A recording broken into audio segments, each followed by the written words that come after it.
Alrighty guys, what's going on? Welcome back to a brand new video. So today we're going to be talking about why WandaVision is my most anticipated Disney Plus show. It's been my most anticipated Disney Plus show ever since it was announced, really. I just love the characters of Wanda and Vision, and they didn't really get a whole lot of screen time together as a couple in Infinity War or Civil War or Endgame. Well, definitely not Endgame, but yeah, so I just kind of wanted to go over why I think that this show could be something really special and something that could actually propel the MCU forward in a new and creative way. So let's get into it.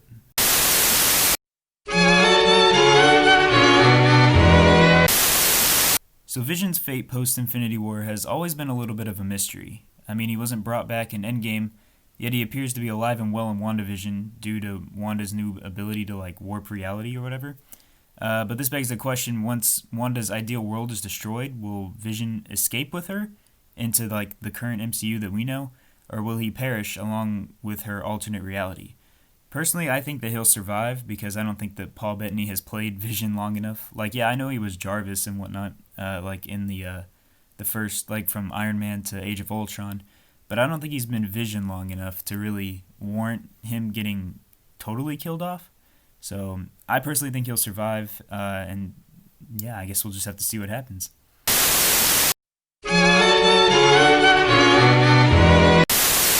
So one of the main reasons that this is actually my most anticipated show is because of Wanda. Wanda is one of my favorite characters in the MCU, and I'm so excited to finally see her, show off all of her new abilities that, she has from the comics and whatnot. She's had powers that are just beyond telekinesis and mind control in the comics, and having her start off kind of already just kind of warping reality just shows how powerful she is, and I'm really excited for that. So yeah, I'm really excited to see her powers evolve into those of the Scarlet Witch.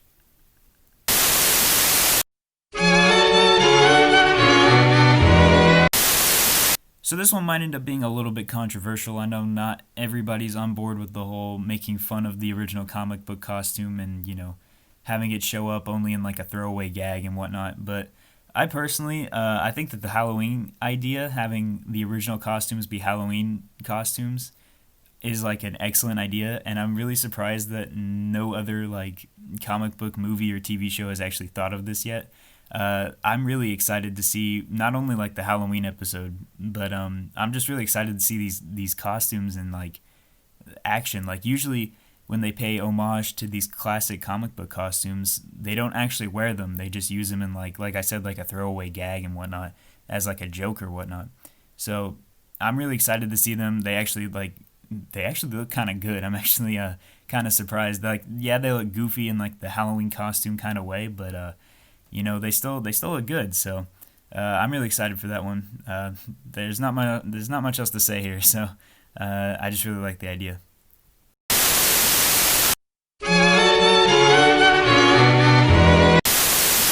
So seeing a grown-up version of Monica Rambeau was actually not something I was really expecting out of WandaVision. I kind of expected her to get a reintroduction in the Captain Marvel sequel, but it looks that she's very much present in WandaVision, and she actually looks like she's working for SWORD, which is actually really cool. And then there's that moment in the trailer where it looks like she goes into Wanda's personal reality, and she gets shot out, and then transported back to the MCU world. But actually, one of the cool things is that in the comics, she actually gets her powers from extra dimensional energy. So who knows? Maybe this could be the origins of. I think her comic book name besides Captain Marvel is Photon. So maybe we could see a Photon. Her in her full photon powers in the Captain Marvel sequel. I think that would be really cool. So yeah, I'm really excited to see what they do with Monica Rambeau.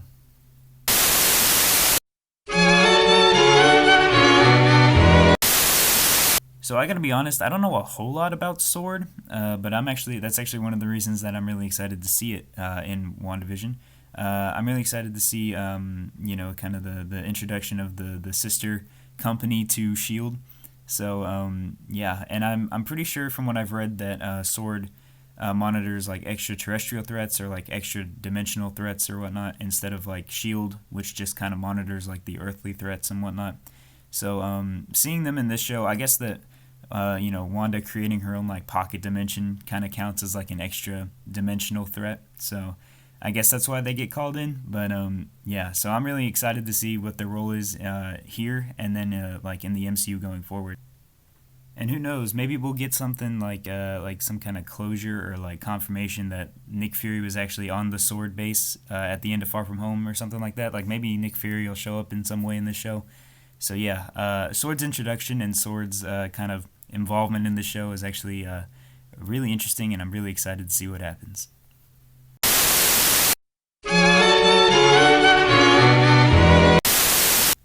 So one of the more exciting things about just these Disney Plus shows in general is that they give more screen time to smaller characters than like in the movies.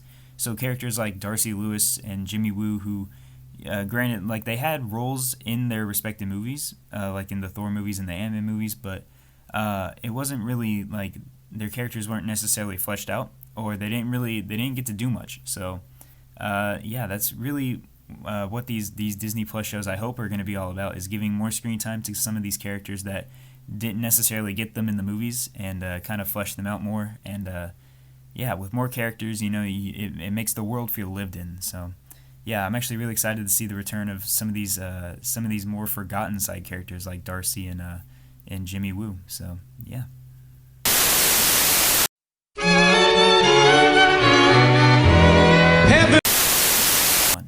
So one of the visual styles that this show looks like it's going to be presenting is their idea of playing around with the different TV eras to represent kind of Wanda's descent into madness. And this is actually something I really want them to like fully embrace. So like for the 50s era, I really want them to stay in like the 4:3 aspect ratio. And then in like, I don't know, like in the 80s or 90s, like keep the laugh track in there, just these TV tropes that are so like classic and beloved by a whole lot of people. I think that if they're gonna really go into like these different TV era tropes, then I think they need to go all the way. So I'm really hoping they do that, and yeah, that's actually that's really unique and something really exciting. So yeah.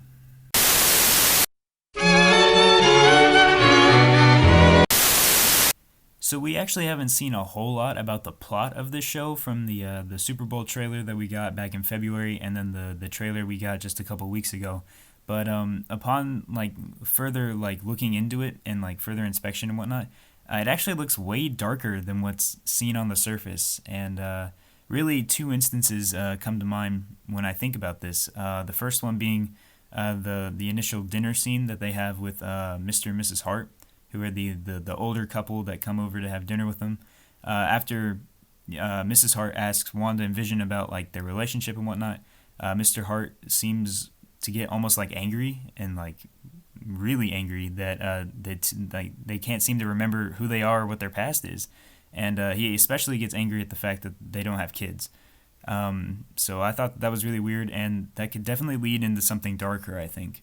The second instance is actually one of the more darker scenes that we got in the new trailer. It was the scene where Vision flies down and like everything looks frozen, and then he goes up to Agnes in the car, and when he touches her, she like comes back to life, and then after she's like, "Am I dead?" And Vision's like, "No, like why would you ask that?" She's like, "Because you are," and then she like pulls that classic evil maniacal laugh. So who knows? Maybe Mr. Hart, Mrs. Hart, and Agnes are all kind of like pulling the strings around here. And if they are, there's a very high chance that another character could be really behind all this. And who better to manipulate Wanda than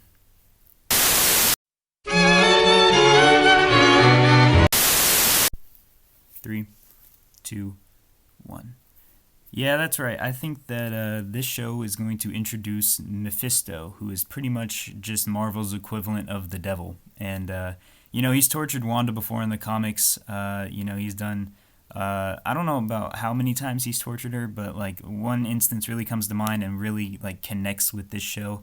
It's the one where uh, basically she uses her powers to create children for her and Vision, but she unknowingly uses two out of the five parts of Mephisto's scattered soul to create her kids, pretty much. And who knows? Maybe that's kind of the storyline they're gonna go with. They could be like adapting key points from that story. Maybe Mr. Hart is actually Mephisto. That's why he gets mad at her for not having kids, because he wants his soul back. So he knows that if she tries to create kids, then he'll get his soul back and actually become pretty much a whole again. So yeah, I'm pretty certain that Mephisto is actually going to show up in this show. There's a whole lot of like House of M clues that lead into Mephisto. So I think there's a pretty high chance that this could introduce Mephisto into the MCU.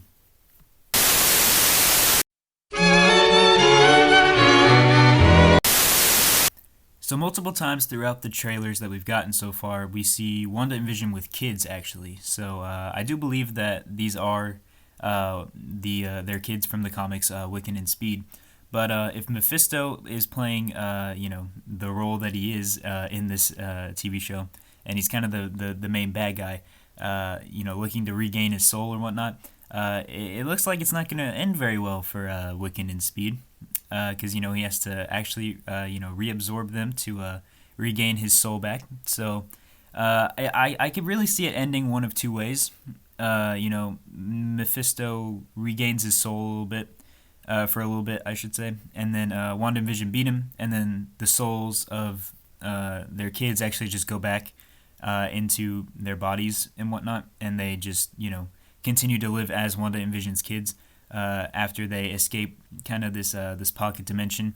But if they wanted to stay more comic accurate, after Mephisto captures their souls, they end up being reincarnated as completely different people.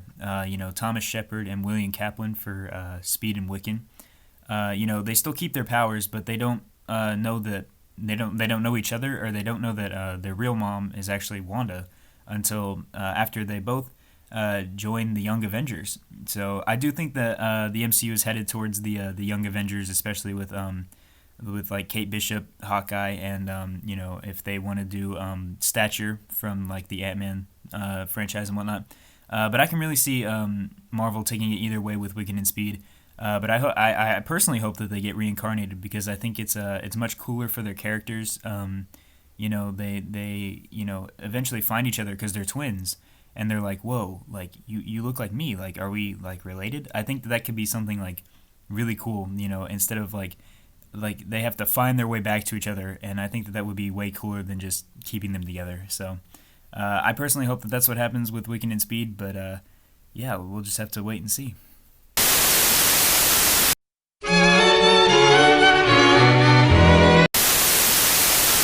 So mutants in the MCU has actually been a topic of discussion since the MCU began, really, but they kind of ramped back up ever since last year when Kevin Feige announced that they had plans for mutants at the end of the Phase 4 reveal. It's really only a matter of time before they're introduced. And one of the popular theories that's been going around is that at the end of the show, Wanda will say her famous "No More Mutants" line, but say it in a way that's more like "No, comma, more mutants," so that way it's like "No, more mutants," like like let's get more mutants into the MCU. So that could be one of the ways that they officially add mutants into the MCU. One of my personal theories, though, that's kind of off topic from this, is that I think that the X gene, they're gonna make it so that way the X gene was always it's always been there, but it kind of just remained dormant until Thanos' snap, when it created that power surge that Rocket talked about at the beginning of Endgame. Yeah, that's just my theory. But no matter what they decide to do, I am totally ready and on board to see the X-Men and other mutants in the MCU. So yeah, let's get it.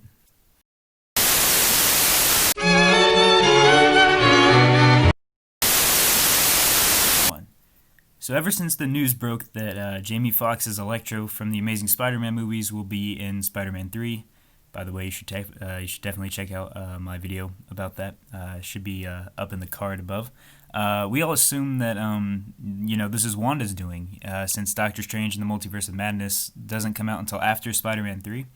But ever since Doctor Strange has since then been confirmed to be in Spider-Man 3, it's possible that he would bring Elektra over to the MCU by like mistake or something. But my money is still on the idea that Wanda, whatever she goes through in WandaVision makes her lose control and actually like break the multiverse. But yeah, so either way, there will be definite big multiversal ramifications that are coming to the MCU, and multiverse will never be the same.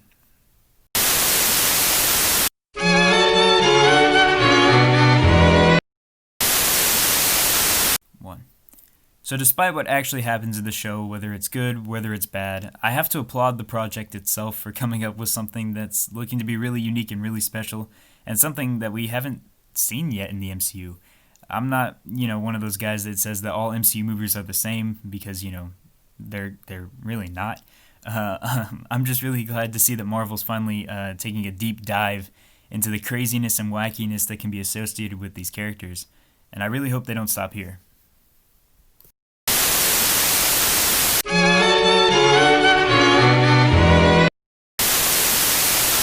So Black Widow kicking off Phase 4 was always a little bit weird to me. Like, why would they want to start off their brand new phase of content by revisiting a character they literally just killed off? I think that by having WandaVision start this phase is it's actually a really smart move, because it'll prepare us for just how wacky and strange this universe is about to get, especially with movies like Spider-Man 3 having characters from other Spider-Man movies that are not related to the MCU at all, and then like movies like Doctor Strange and the Eternals. I think that having WandaVision kind of kick that off instead of Black Widow is actually a really smart move. And I think that by having Black Widow, like if they were gonna do it like they had originally planned and have Black Widow come first, I feel like it would have been taking a step backwards instead of forwards. So I'm glad that WandaVision's coming out first, and at least one good thing came out of this pandemic.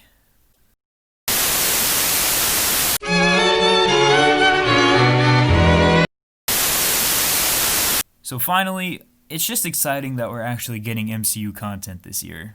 For most of 2020, I really thought we were only going to get Black Widow until it was finally delayed for the 5,000th time into 2021.